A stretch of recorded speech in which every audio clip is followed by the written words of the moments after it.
Path of Exile 2 is pretty dang good, isn't it? Hello everybody, I am Jmulls of Jmulls Gaming, and if you look at my channel, it may not look like it, but I've actually been playing quite a bit of Path of Exile 2. Now, I haven't been putting in real game hours or anything like that, I've just been playing at my own pace when I have the time, and I've been really enjoying it. It has its hiccups, right? And some things that I don't like or I don't appreciate, but on the whole, yeah, the game just slaps, like it's really good. And I know that's not like an uncommon thing to say, right? But I want to talk about in this video, now that I've beaten at least Acts 1 through 3, my updated thoughts, my opinions, my first impressions with Path of Exile 2, as I've been going into crawl mode on my march to the endgame. Let's start with the story because it's Path of Exile 2, we're not here for story, right? It's decent. It's better than I thought it would be, and I am rather interested in what is going on in the various characters we are introduced to. It is a vehicle and a mechanism for cool things to happen, for cool fights to happen, and I'm okay with that. We also just go to absolutely beautiful locations in this game, because oh my god. Now, I have heard, I can't confirm it because I haven't played Diablo 2, I have heard that Acts 1 through 3 are very similar to Diablo 2. If that's the case, I find that kind of funny, and an interesting nod to, well, one of the cornerstone games in this genre. But on the whole, good god, this game is pretty. Everywhere you look, it just has something really cool to show you, it feels like. And the creativity and some of the zone design and just the set pieces you witness in this game are so cool. And I'm going to spoil the things that happen in Acts 1 through 3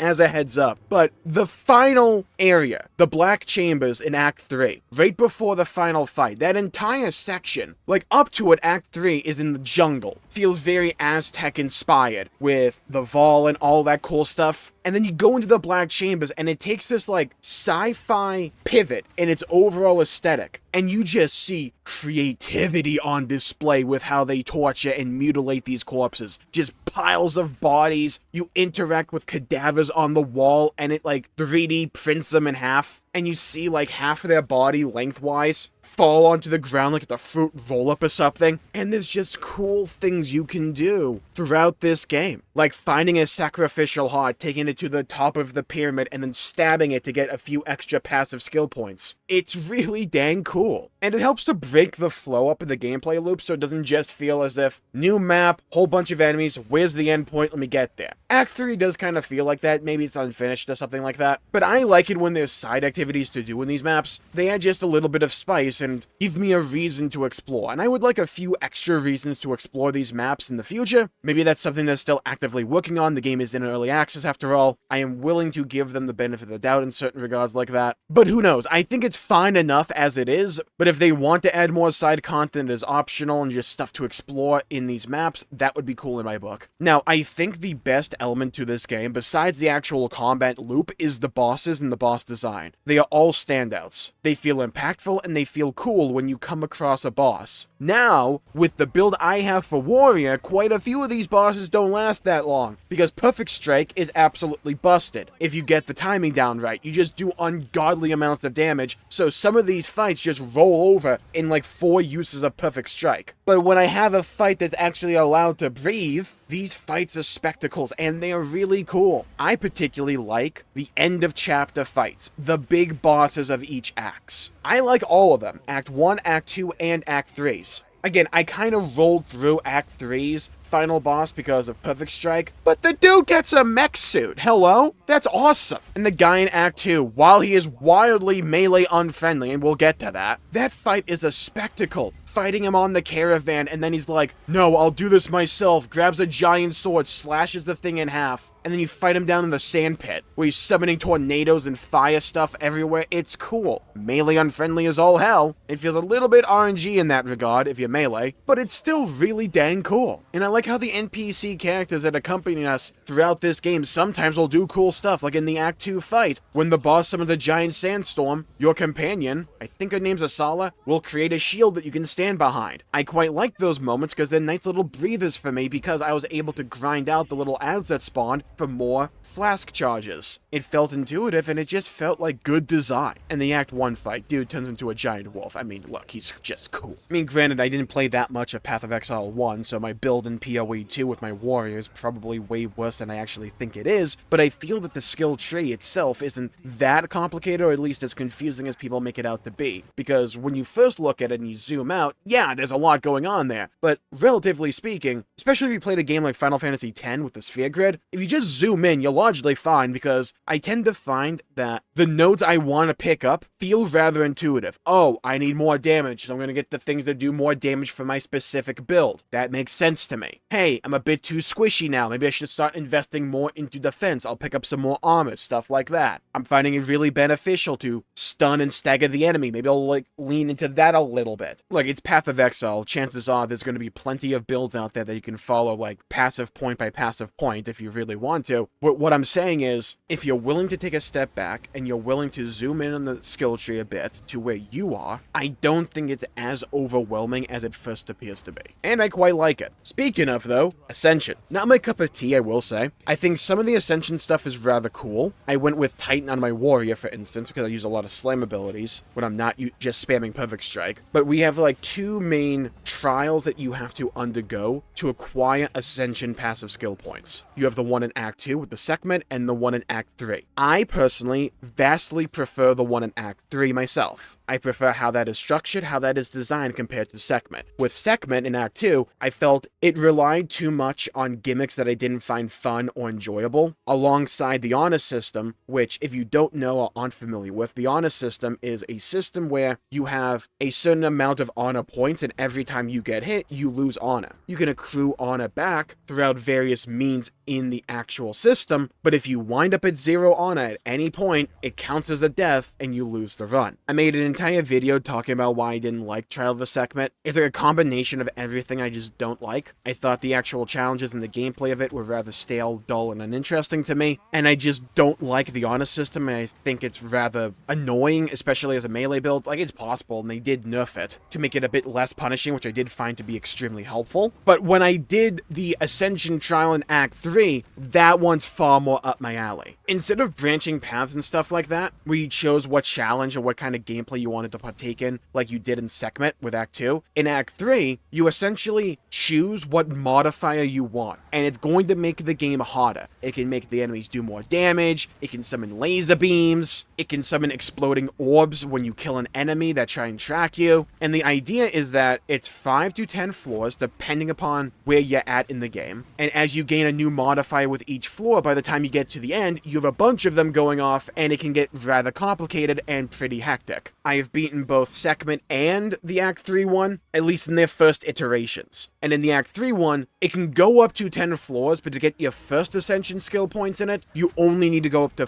the 5th floor, which I didn't know at the time, but I was rather relieved because I knew my run wasn't destined to go much longer than that, let's say. But it leans into the combat, it makes it really hectic, and yeah, overall, I vastly prefer the Act 3 trial compared to the Act 2 one. Now, I have nothing to back up my next point, I just kind of feel as if it's true. I think I have the worst unique drops in the history of Path of Exile. I have not gotten one that I could use, really. Well, kind of. I got a shield, but I used two-handed maces. So it's like, okay, that's cool if I want to completely retool my build, but the other ones I got rather early on are like Dex at Int, and I'm a warrior, I use Strength, and I got like 2 shields. It's like, I've gotten about 4 to 5 uniques, and I haven't used one of them yet. One day I'll get one that I can use. One day, I believe. I just don't think that day is today, unfortunately. So yeah, I think Path of Exile 2, on the whole, will be either a game you love it or you just don't like and it's not for you. That's the case for a lot of games, but I think that's especially true for Path of Exile 2, with the type of game that it is, because it can feel overwhelming and really punishing at times. And I noticed a bit of a phenomenon happening for me, in just the way I was perceiving my time with Path of Exile 2. Sometimes I would come across a map, and just by nature of the enemies that were there, and the enemy composition, and the the amount of enemies, I would get absolutely wrecked, like repeatedly. I'm like, dude, how am I supposed to do this? I'm getting kind of annoyed now. And as a way just to feel some kind of catharsis release, I go on Reddit to look up if anyone else has had issues with these maps specifically that I have had. And I find people have. And they like calling it impossible and poorly designed, and why is this game so melee unfriendly? How are we supposed to do this? I die in the animation it takes me to do my slam ability. I'm like, okay. And for some reason, right, it lights a fire within me a bit. I'm like, okay, let's try this again. And then I start to steamroll it out of nowhere. And as I try again, I develop new strategies that I think are making me a better player. I'm taking corners better. I'm figuring out how to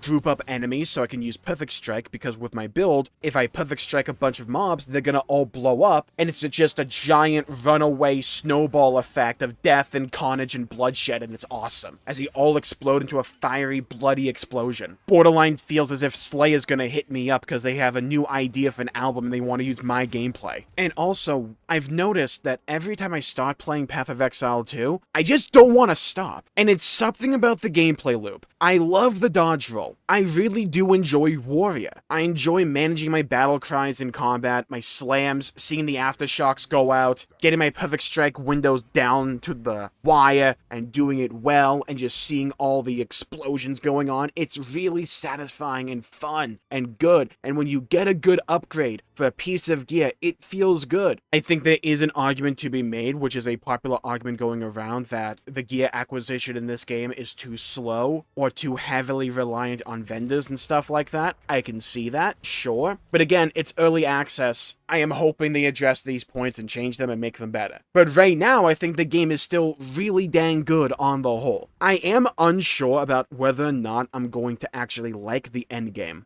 I haven't gotten there, but there's a flow and a pace to the actual campaign and going through all the acts that I don't know if I'll get that same experience out of the endgame and farming maps. Maybe I do end up really enjoying that system as well, it's just I have to get there myself and experience it for myself. So yeah, I think with that I'll call the video there for the day. Path of Exile 2 is really dang good. It's not a perfect game by any stretch of the imagination, it can absolutely tick me off. But so far, it's a solid thumbs up for me. Thank you all for tuning in. If you enjoyed the video, please leave a like and subscribe. It really helps the channel out and helps support future content, and I greatly appreciate it. Stay safe, have a great day. Leave a comment down below with what your build has been in Path of Exile 2. What's been your favorite thing, or what's been your least favorite thing, or the thing you want changed the most. I'd love to hear your thoughts, hear your opinions, and to hear your perspectives. Stay safe, have a great day, and I'll see you all next time. Bye-bye, everybody. Until we meet again.